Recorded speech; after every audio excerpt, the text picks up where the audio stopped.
Hello again, everybody. It's Harry Boxer, the technical trader at the techtrader.com. These are the charts of the day. It's December the 5th on Wednesday night. Well, the market was firm and then choppy and then ended up closing mixed on the day. Apple had a very rough session, down 37 points, but nevertheless, the market survived. And let's take a look at some of the longs and shorts today. I'm going to cover both sides. On the longs, let's start off with some of the coal stocks, in particular A&R. This stock I found quite unique and interesting. It was up 11.3% today. But we've been liking this stock since it broke since it ran up to the declining tops line here and lateral resistance and backed off to retest again. However, this time it could be that it's going to get going as today's action breaks it above the three moving averages, 10, 21, and 50-day moving averages, and across lateral price resistance near there. That should get it up to test the 8.5 65 zone short term and maybe even further up towards these multiple tops at around 9.75. So keep your eye on that level because a breakout there, and we're looking at 11.5 and then 13.25. BAC, I rarely talk about this stock, but today was a significant day technically.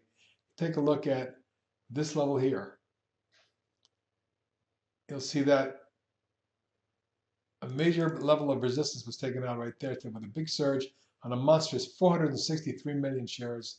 Stock was up 5.5%. Big move for B of A considering the amount of shares outstanding.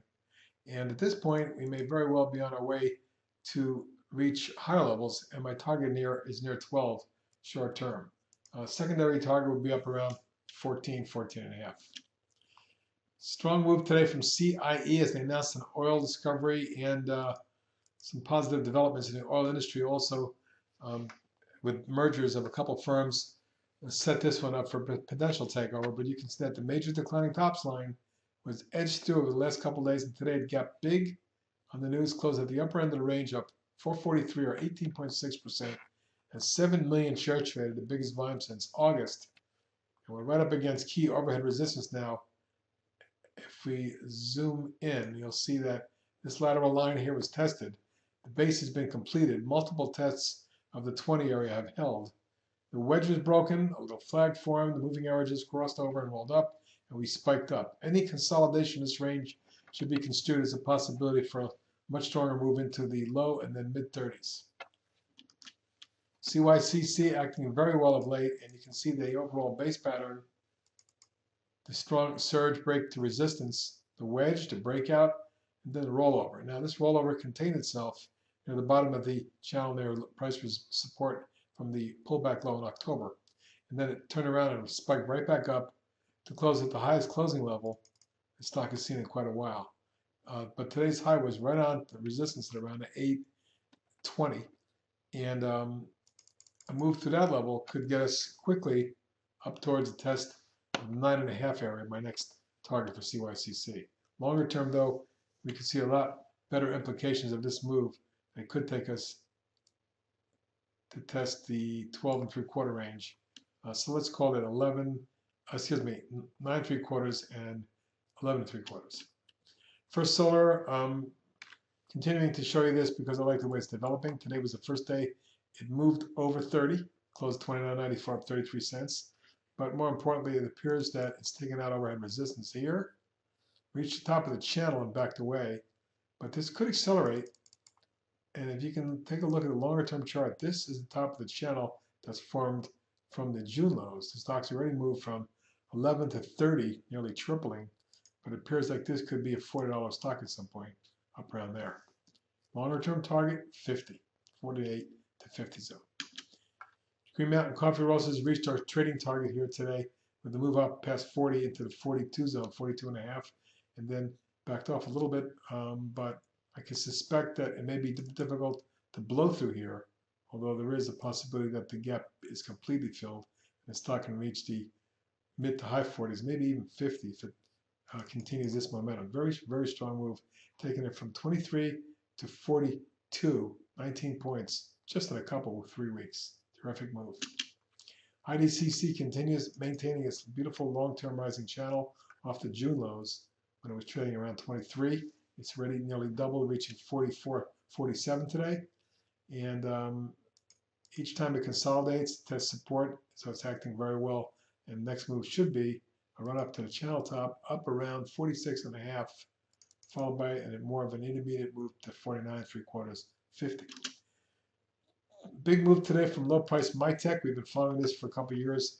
The 3.5-month declining channel was broken, and so was the 10, 21, 50-day moving averages. Lateral resistance here as secondary resistance was tested, and the stock backed off to close at 322 up 82 cents. That's a 34% gain in one day on 2 million shares, which, by the way, is also the biggest volume since way back in June.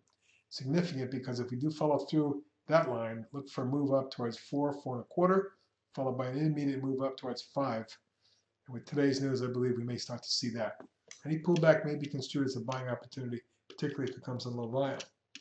RIM continues to act well, jumped another 38 cents at 3.3% today, 32 million shares traded, a little pickup in volume, but more importantly, if you look at the overall chart pattern, the major declining tops line was broken, a couple layers of lateral resistance here, secondary resistance, our fourth level of resistance is tested.